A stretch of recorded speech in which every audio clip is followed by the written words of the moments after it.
نحمده ونستعينه ونعوذ بالله من شرور أنفسنا ومن سيئات أعمالنا من يهده الله فلا مضل له ومن يضلل فلا هادي له وأشهد أن لا إله إلا الله وأشهد أن محمدا عبده ورسوله أما بعد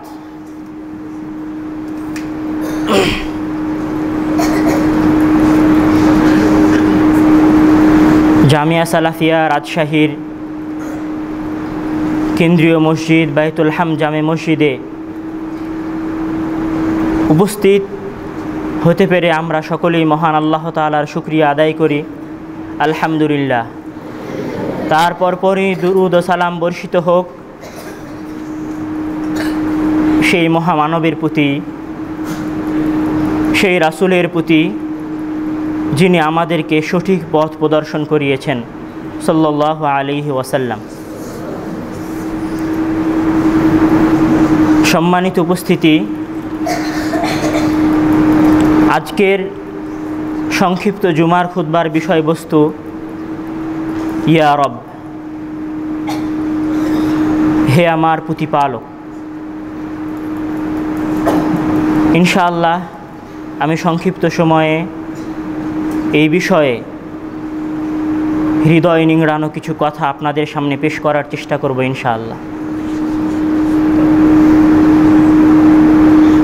জীবন একটি যুদ্ধ ও সংগ্রামের নাম। চাওয়া পাওয়া, আশা ভরসার তিক্ত অতৃপ্ত শিকলে আবদ্ধ এ জীবন। উন্মাদ স্বপ্ন, নিষ্ফল চেষ্টা, আশার জ্যোতির্ময় আলোক, হতাশার কপট ছায়া, দুর্গম বন্ধুর পথ, বিফলতার বক্ষে জ্বলা কষ্টের লেলিহান শিখায় জীবন। স্বপ্ন এবং চেষ্টা, আশা এবং ভরসার পদক্ষেপে মানুষ তার সংক্ষিপ্ত জীবনে তার পদঙ্ক, তার পথ চলে। মানুষের এই জীবনের থাকা আশাগুলো কখনো হয়ে যায় চূর্ণ, কখনো বা চ্যুত পুষ্পদলের ন্যায় ছিন্ন ভিন্ন শাখা, কখনো বা সেন সম আকস্মাৎ বিপদ উঠিয়ে নিয়ে যায় এদের। রক্তলোভাতুর নিষ্ঠুর ঝড়ো হাওয়ায় কখনো বা নিভে যায় আশার প্রদীপ। রক্তলোভাতুর নিষ্ঠুর ঝড়ো হাওয়ায় কখনো বা নিভে যায় আশার প্রদীপ। আলোকিত পথগুলো উবে যায় অন্ধকারের কালিমায়। মুখ আধার বনে লতাবিতানের তলে কখনো বা হারিয়ে যায় কাঙ্ক্ষিত পথ। আচমকা কখনো বা টুটে যায় যত্নে গাঁথা মালা মর্মচ্ছেদ করে।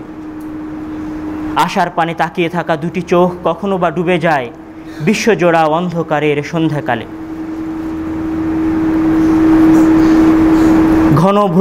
ঘন ভ্রুকুটির তলে জীবন গগনের শতছিদ্র পথে বায়ু যখন গর্জে আসে। জীবনে যখন বিপদ এবং আপদ আমাদের উপর হামলে পড়ে, শীর্ণ নষ্ট প্রাণ গতিশক্তিহীন জীবন যেখানে প্রতি পদে পদে প্রতিহত, জীবনে যেখানে অখণ্ড বিপদের অবাধ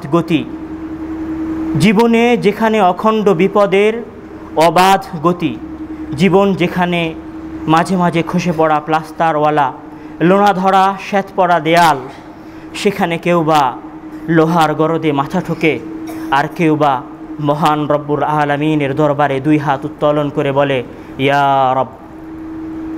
জীবন যেখানে অভাগ্যের বয়ে আনা নয়ন জল, অতৃপ্ত কামনা, সহস্র বাসনা, বুক ফুটে বেরিয়ে আসা আহধ্বনি, আঁখি ফেটে গড়িয়ে পড়া অশ্রু জল, সেখানে কেউ বা এই জীবনের যুদ্ধের ময়দান থেকে পালিয়ে যেতে চায়, কেউ বা ইয়া রব ধ্বনি দিয়ে নিজের জীবনটাকে নতুন করে গড়তে চায়। আশাহীনতার অন্ধকার কারাগারে যখন আপনার জীবনের শেষ আলো অস্তমিত যাওয়ার উপক্রম, নিরাশার অন্ধকারে লীন প্রায়, জীবনে যখন সময়ের বৃথা প্রবাহ, জীবনে যেখানে বেঁচে থাকা আপনার কাছে হীন, বিফলতার লজ্জায় যেখানে আপনি দুগ্ধীভূত, বিফলতার লজ্জায় যেখানে আপনি দুগ্ধীভূত, আপনার সকল প্রচেষ্টা যেখানে ব্যর্থ, সফলতা এবং আশার সকল দ্বার, সম্ভাবনার সকল দুয়ার যেখানে রুদ্ধ, সেখানেও কোনো এক দুয়ারের চিলতি দিয়ে আশার বাণী আপনার উপর এসে পড়তে থাকে, যা আপনাকে এগিয়ে যেতে সাহায্য করে। সেই বাণীর নাম ইয়া রব। বিপদময় জীবনের ঘানি টেনে টেনে যখন আপনি ক্লান্ত, আপনার শরীর যখন পরিশ্রান্ত, এ জীবনের যুদ্ধের ময়দান থেকে যখন আপনি পালিয়ে যেতে চান, তখন আপনার বিশ্বাসের মণিকোঠা থেকে অজান্তে, নিরাশায়, হতাশায় একটি ধ্বনি বের হয়ে আসে। সেই ধ্বনির নাম ইয়া রব।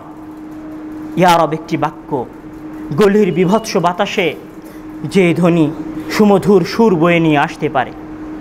কালো অন্ধকার ফুঁড়ে বেরিয়ে আসা আধো আলো, আধো অন্ধকারে ছড়িয়ে পড়া উষার আলোর নাম ইয়া রব।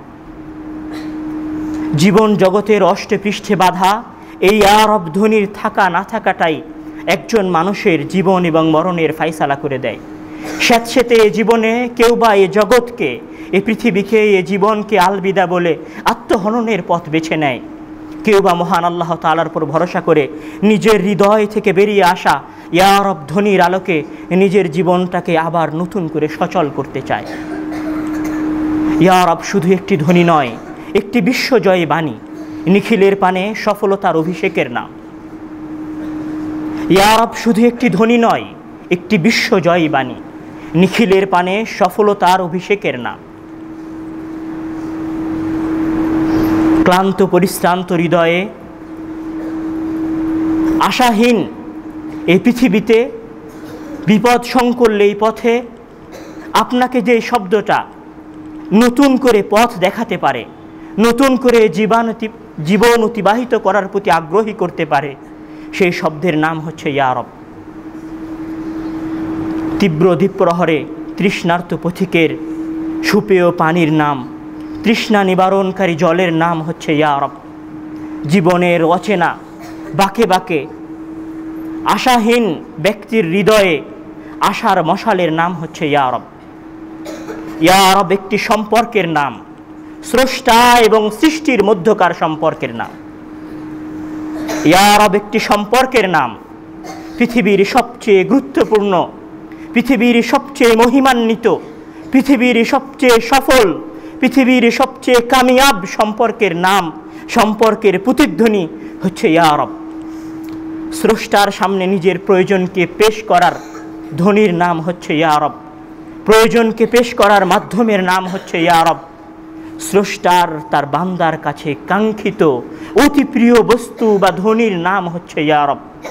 যে শব্দটা শোনা মহান আল্লাহ তাআলা অত্যন্ত পছন্দ করেন তার বান্দার কাছ থেকে, যেই শব্দর দ্বারা মহান আল্লাহ তাআলার সামনে তার বান্দা সিজদায় অবনত হয়, নিজের অক্ষমতাকে প্রকাশ করে, যে শব্দর দ্বারা মহান আল্লাহ তাআলা তুষ্ট হন, সন্তুষ্ট হন, পরিতৃপ্ত হন, সেই শব্দের নাম ইয়া রব। যে শব্দের দ্বারা আমার এবং আপনার গোলামি প্রকাশ পায়, মহান আল্লাহ তাআলার সামনে আমাদের হীনমন্যতা, আমাদের দুর্বলতা প্রকাশ পায়, সেই শব্দের নাম ইয়া রব। ইয়া রব এমন একটি ধ্বনি, যেই ধ্বনি শুনলে মহান আল্লাহ তাআলা খুশি হন। وقال النبي صلى الله عليه وسلم من لم يسأل الله يغضب عليه من لم يسأل الله يغضب عليه। যে ব্যক্তি আল্লাহর কাছে চায় না, যে ব্যক্তি ইয়া রব ধ্বনি তার মুখ দিয়ে উচ্চারণ করে না, ইয়াগদাব আলাইহি, আল্লাহ তাআলা তার উপর রাগান্বিত হন। বিফলতায়, নিরাশায়, হতাশায়, অভিলাষের দাফন হয়ে যাওয়ার সময়ে যে ব্যক্তি মহান আল্লাহ তাআলার কাছে সাহায্য চায় না, ইয়াগদাব আলাইহি, আল্লাহ তাআলা তার উপর রাগান্বিত হন, আল্লাহ তাআলা তার উপর অসন্তুষ্ট হন। ইন্নাল্লাহা ইউহিব্বু কান ইয়াকুল ইয়া রব। عن سلمان الفارسي رضي الله تعالى عنه قال قال رسول الله صلى الله عليه وسلم إن ربكم تبارك وتعالى حي كريم يستحيي من عبده ইযা রাফা ইয়াদাইহি ইলাইহি আন ইয়ারুদ্দাহুমা সিফরা। সাহাহুল আলবানী। সালমান ফারসি রাদিয়াল্লাহু তাআলা বর্ণিত, তিনি বলেন রাসূল সাল্লাল্লাহু আলাইহি ওয়াসাল্লাম বলছেন, ইন্না রাব্বাকুম, নিশ্চয় তোমাদের প্রতিপালক, তাবারাক, যিনি সম্মানিত, তাআলা, যিনি মহিমান্বিত, হাইয়ুন, যিনি চিরঞ্জীব, কারীমুন, যিনি দানশীল, ইয়াস্তাহয়ি মিন আবদিহি, তিনি সংকোচ বোধ করেন, কুণ্ঠা বোধ করেন, ইযা রাফা ইয়াদাইহি ইলাইহি, যখন তার বান্দা তার দিকে তার দুই হাতকে প্রসারিত করে, আন ইয়ারুদ্দাহুমা সিফরা, তিনি তার সেই দুই হাতকে শূন্য ফিরিয়ে দিতে কুণ্ঠা বোধ করেন। যিনি মহিমান্বিত, যিনি সম্মানিত, যিনি হাইয়ুন, যিনি চিরঞ্জীব, যিনি কারীমুন, পরম দয়াশীল, করুণাময়, দানশীল, ইস্তাহি, তিনি কুণ্ঠা বোধ করেন, তিনি সংকোচ বোধ করেন যে তার বান্দা যখন অন্ধকারাচ্ছন্ন রাত্রিতে তার সামনে দুই হাত উত্তোলন করে নিজের জীবনের বিফলতাময় সময়ে অথবা আশা অথবা সফলতার আশায় তার সামনে দুই হাতকে প্রসারিত করে, তখন তিনি তার বান্দার সেই দুই হাতকে শূন্য ফিরিয়ে দিতে, কোনো কিছু না দিয়ে ফিরিয়ে দিতে কুণ্ঠা বোধ করেন। তিনি হচ্ছেন মহিমান্বিত প্রভু, মহান রব। ওফি হাদিসিন আখার عن سلمان الفارسي رضي الله تعالى عنه قال قال رسول الله صلى الله عليه وسلم لا يرد القضاء إلا الدعاء। নিশ্চয় পরিবর্তনশীল তাকদীরকে পরিবর্তন করতে পারে, নিশ্চয় পরিবর্তনশীল তাকদীরকে পরিবর্তন করতে পারে দোয়া। পরীক্ষার খাতায় আপনি খুব ভালো পরীক্ষা দিয়ে আসেননি, তবে শুরু থেকেই দোয়া করছিলেন মহান আল্লাহ তাআলার কাছে, মহান আল্লাহ তাআলার কাছে ইয়া রব ধ্বনি দিয়ে আপনার রাত্রির শেষ সময়ে মহান আল্লাহ তাআলার কাছে প্রার্থনা করেছেন। মহান আল্লাহ তাআলা আপনাকে শূন্য হাতে ফেরাতে চাননি।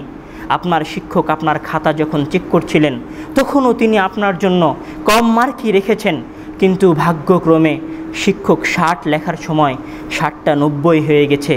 আপনার পরীক্ষায় গোল্ডেন এ প্লাস চলে এসেছে একটা সাবজেক্টের কারণে। এটা মহান আল্লাহ তাআলার রহমত হতে পারে। রাসূল সাল্লাল্লাহু আলাইহি ওয়াসাল্লাম বলেছেন, দোয়া মানুষের তাকদীরকে পরিবর্তন করতে পারে।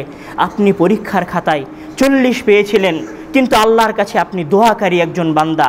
আপনি আপনার পরীক্ষায় সর্বোচ্চ নাম্বার আল্লাহ তাআলার কাছে চেয়েছেন, সাধ্যমতো চেষ্টা করেছেন, হয়তোবা তারপরও পরীক্ষার খাতায় ভুল করে এসেছেন।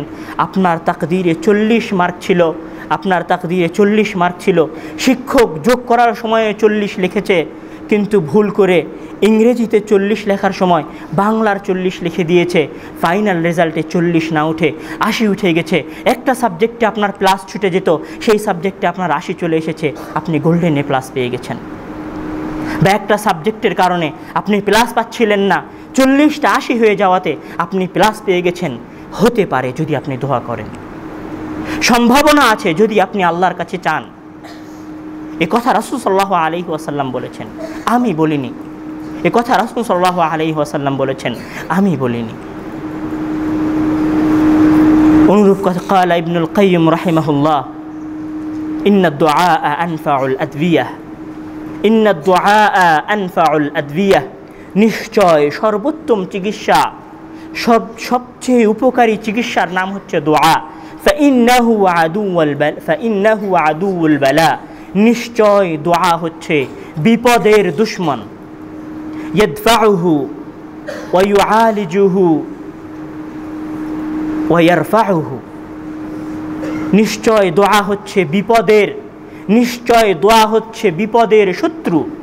সে বিপদকে আসতে বাধা দেয়, সে বিপদকে আসতে বাধা দেয়।